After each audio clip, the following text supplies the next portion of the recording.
তড়িতের উপর আজকে আমরা যে প্রশ্নটি সমাধান করব সেটি হচ্ছে তড়িৎ দ্বিমেরু ভ্রামকের মাত্রা কোনটি।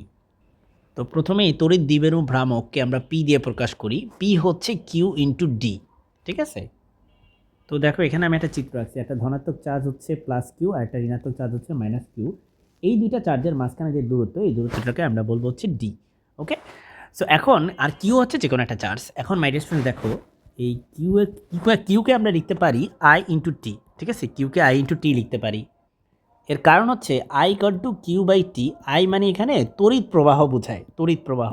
ওকে, এখন দেখো আমরা এখান থেকে যদি একক লিখতে চাই, হ্যাঁ, এই পি এর যদি একক লিখতে চাই তাহলে আমাদের আই এর একক হচ্ছে অ্যাম্পিয়ার, সময়ের একক হচ্ছে সেকেন্ড, আর দূরত্বের একক হচ্ছে metre.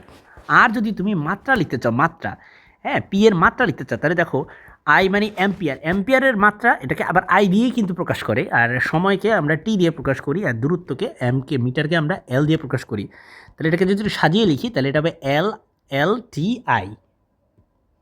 So L T I, এটা হচ্ছে আমরা এখানে দেখতে পাচ্ছি এল টি আই, ঠিক আছে। সো আমাদের উত্তর হচ্ছে খ নাম্বারটা।